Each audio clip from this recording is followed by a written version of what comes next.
thir tu te chi bai le ve kula january ni somni pakasang ni somni panga ni lai ni ni a ei tuna hian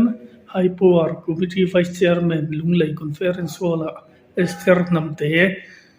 choi moina unan mangdona kan ron da lang thele don ni tu nei lo thir hong ule chairman kai khoi tu ro samona PS to vice chairman te tin abi takin Esther namte Esther la go ya bin an si la du ma ani pe anu le pa le pi le pu ama to tu te tin kan board member som tap tak ron kal te ni ka chief planning officer le a khong pui te som le HPC staff som te kita bita kan som MDM te MZE te MJ te zama in thar chi bai kan han bu ma sa chewa voinia kan som na to tak le lai puna S3 kan phap to kan choi moi na hun bang tura yang kal bang in chunga mi thu kan han som na sa ni ka kan ngai khatwa te min anei tu chan thì kan chang de wa kan in ngai a so bi ni wang chuan choi moi na te long pui na program no sang sara an nei kot se chu mi zo la ma hela ya i nei le mu kan han ti ya kha ni ya len chuan trai de ong la ma se ke ye chuan hun ta kan ngai ni ti te ko kha kan han soi ma sa le tua tin kan fia tangin mi so ram kha India ram nei lo kho ve la Esther để có tầm hiện này phiền hạ cho mình hay hero quý lệ à chúng mình biết là mà anh ấy tu lúng lệ rồi thì nào tận ngay à in abi tất nhiên abi mở lòng con vice chairman của tụi nó mình hậu tu để câu tâm cả lúc trở lại tiệm ẩm rồi kính India mà nấu bấm rồi mới sáng về Mizo Ramadan sampai lewat sumbu kan han nei le hi ami ma ta kon ka ro le ni ti te kha kan han soi ram to ba le kin he kan thria tangin lo kin han ti hian kong sang na te the nga ti ma ni lai zo choi hen mi fiat kan ni na te le te ma tha zo mi fiat te su ni ti lama foi mo em le ka fiat chu district ai o te ram ai o kan ni na lai ni ram represent kan ni na lai ni em có ngày nha Esther nằm trên lò kín này cái này là tổ thú walin ama talen pathian em pe cung tu ra hai số tu hian anu le pa te an thok rin le a tin chu mi pia lama Christian kan ni na ti lam chiam tu rin trong trai mi chung kwa no le se la ni le tu te post tian chuan ama hi support le ni ti kan fiat hian a hu le zualin kan ngai ni le a ho ki na hi tin so i mai lo chu ama zai ti tu te music video lo siam sa tu te ka ti kan sang o ma a ho ki na phe na rin ta ka lo thok le lo support tu te ko we ni high power committee ai wa yin an chuma choi moi na kan han lan tel bo kan ni kha kan han soi wa tin Sina Khan kan simple mo sa kana so ito kan share to Wang Khan High Power Committee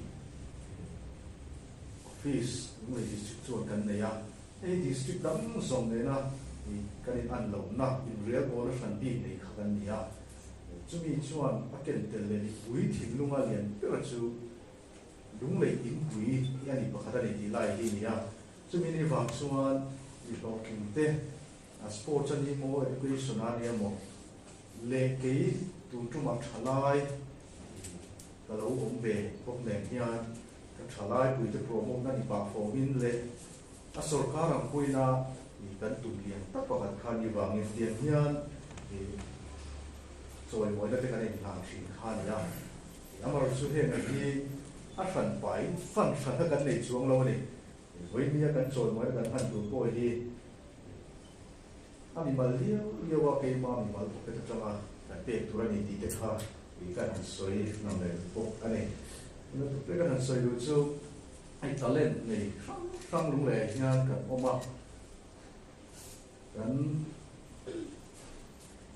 หุ่นเก่าต่อหุ่นเลี้ยงต่อแต่ไม่รู้ปุ๋ยตัดไม่หอทิ้ง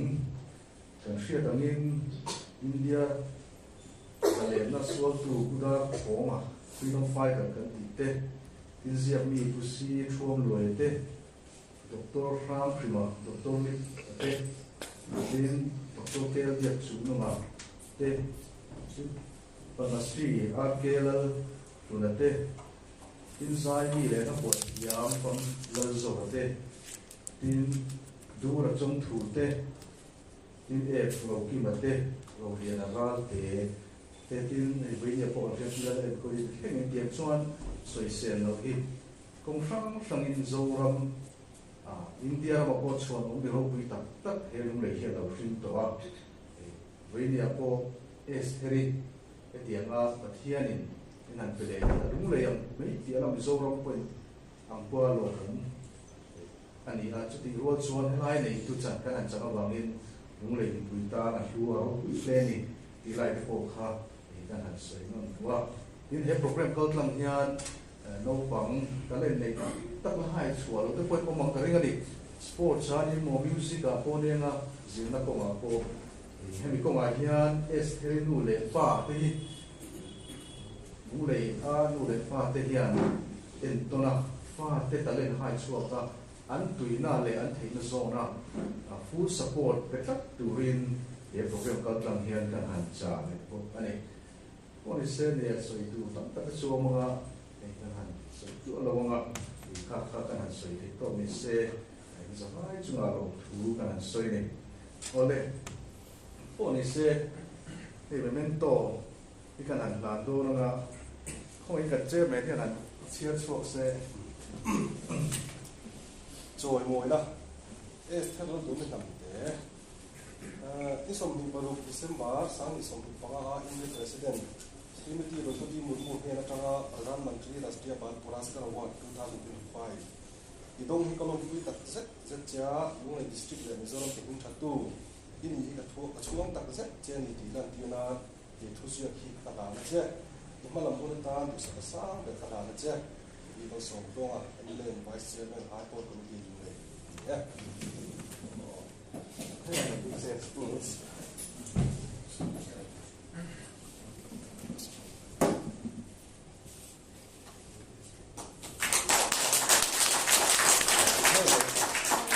lâu lên tiếng lắm rồi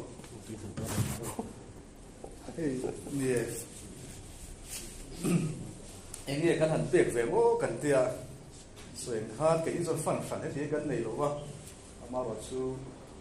he tia ga mi ro pui bi chuan rom lung lei kan nei hi vai se me kan ina pun kan nei am kan in sort chu kan han ti kha nia tiang chuan chung dai kan be tu mai ni tlang be soi te nghe lo mà nó tiền phải đôi là cắn mà một cái gì ăn thì làm cái mặt trăng in về phá nó từ school đi phải của tôi đi mà một cái cắn xe cái gì à Nippon ai chắc cũng rất chúng xin school đi chỉ cần mà một phía áo này thì khá nhá mà rồi chú xuyên đến cần thuốc xuyên bia là cần thiếu tí lâu ngay cuối phố thì cần ông lâu thì lâu politics có vẻ là chú các cái thiếu điểm phong này cùng kính lâu tất school đi việc thì nó không thể nhá ama ro chu soyan khan an mamo pera ni wang le chum de na foi kol tu ran na wang khan te chuan ni min lama scooty parkman an kha kho kan han cha pei khan ya yen chuan voi ni a hian step ham te ta se la tu ra du sama sa ber le choi moi na long man kan han pek ve thei chu HPC tang chuan scooty ni tu ra he lo tai ta na se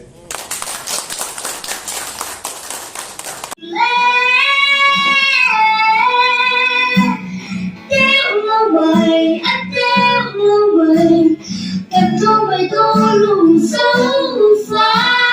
đâu ra lệ sẽ xa sao mai lộng tâm nhận ngon đi khi thân thôi về là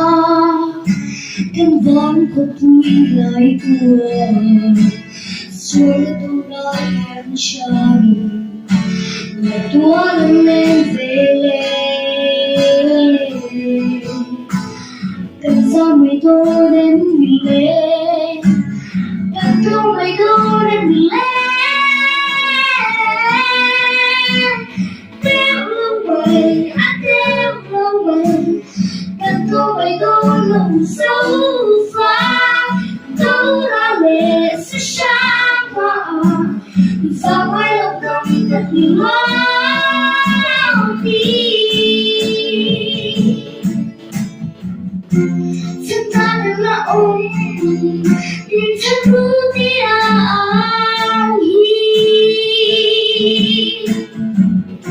lại cùng về đi yêu lòng chỉ có sẽ đón em đi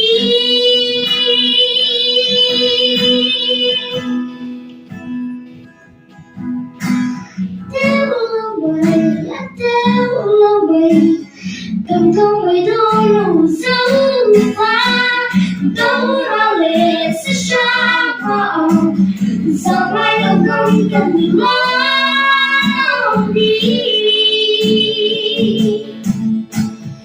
sao mai đâu không cần mình lo